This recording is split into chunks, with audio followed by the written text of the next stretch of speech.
बलगम एक आम मगर निहायत परेशान कुन मसला है जो बहुत से लोगों को रोज़मर्रा ज़िंदगी में मुतासिर करता है। अगर आपको भी बार बार गले में बलगम की शिकायत रहती है, सुबह उठते ही गला भरा हुआ या खराश ज़दा महसूस होता है, या बात करते वक्त बार बार गला साफ करना पड़ता है, तो ये महज वक्ती तकलीफ नहीं बल्कि एक संगीन अलामत भी हो सकती है। ये मसला न सिर्फ आपकी सांस की नालियों को मुतासिर करता है बल्कि ये मुदाफ़ियाती निज़ाम और उमूमी सेहत का भी इशारा देता है। वक्त के साथ अगर इसे नज़रअंदाज किया जाए तो ये बार बार गले के इन्फेक्शन, सांस लेने में दुश्वारी और नींद में खलल जैसे मसाइल पैदा कर सकता है।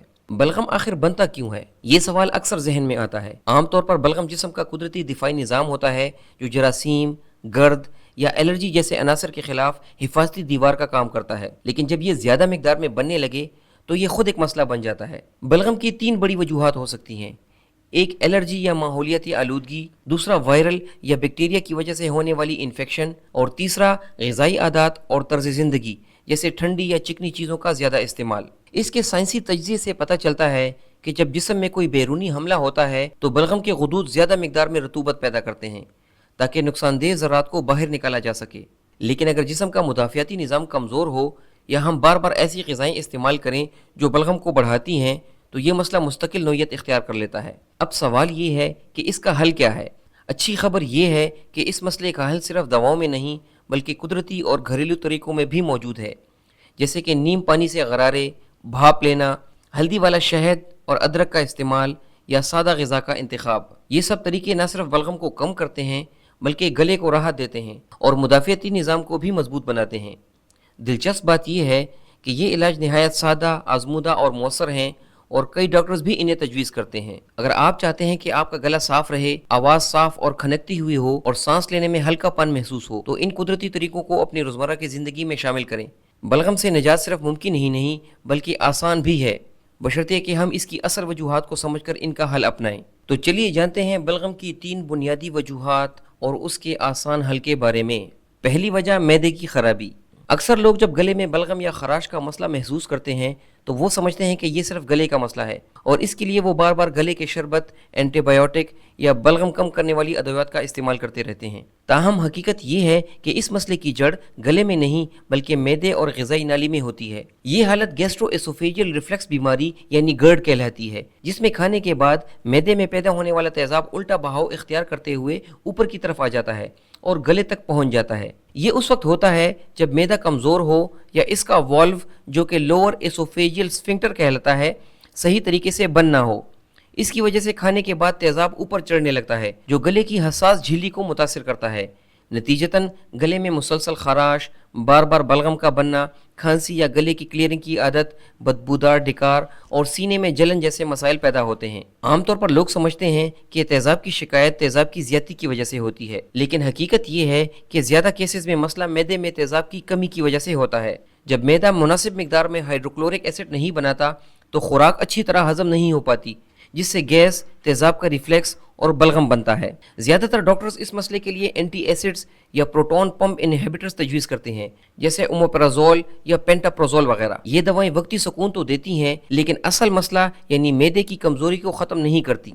दर हकीकत लंबे अरसे तक इन दवाओं का ज़्यादा इस्तेमाल मैदे की तेज़ाबियत को मज़ीद कम कर देता है और मसला मज़ीद बढ़ जाता है। इस मसले का एक आसान और मौसर कुदरती इलाज भी मौजूद है जिसे आजमूदा और सादा तरीका समझा जाता है। वो तरीका ये है कि 2 चम्मच सेब का सिरका लेकर इसे 1 गिलास नीम गर्म पानी में मिलाकर दिन में 1 बार खाने से 15 से 20 मिनट पहले स्ट्रॉ की मदद से पिया जाए ताकि आपके दांत मुतासिर ना हों। पहले दिन कम मिकदार से शुरू करें और अपने जिस्म के रद्द-ए-अमल को गौर से देखें। इस तरीके के फ़वाइद में मैदे की तेज़ाबियत को मुतवाज़न करना, हाजमा बेहतर बनाना, रिफ्लेक्स को रोकना, बलगम बनने की जड़ को ख़त्म करना और गैस, डकार और जलन में कमी लाना शामिल हैं। इस तरह मैदे की खराबी से पैदा होने वाले गले के मसाइल का कुदरती हल मुमकिन हो जाता है, जो न सिर्फ देर पर सुकून देता है बल्कि सेहतमंद निज़ाम हज़म की तरफ रहनुमाई भी करता है। दूसरी वजह, नाक और गले के मसाइल या साइनस का इन्फेक्शन। बार बार बलगम बनने की एक बड़ी वजह नाक, गले या साइनस का इन्फेक्शन होता है जो आम तौर पर ऊपरी तनफुसी नाली को मुतासिर करता है।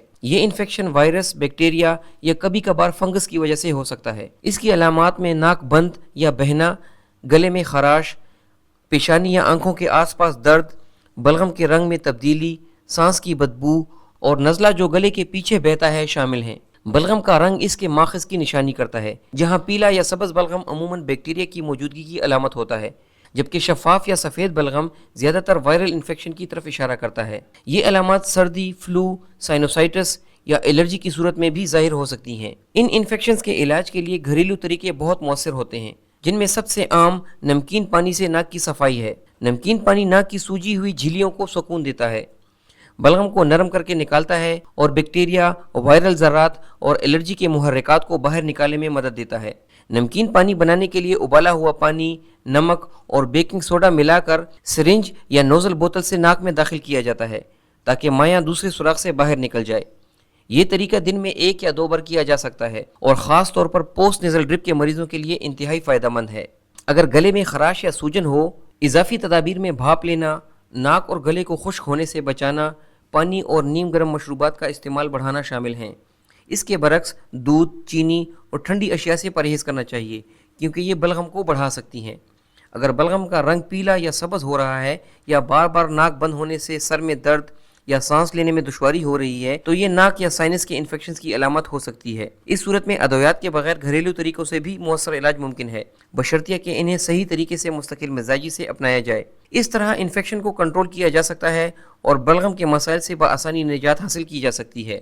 نمبر 3، الرجی کے مسائل۔ اکثر لوگوں کو یہ معلوم نہیں ہوتا کہ ان کے بلغم، ناک بہنے یا گلے کی خرابی کی اصل وجہ انفیکشن یا نزلہ زکام نہیں بلکہ الرجی ہوتی ہے۔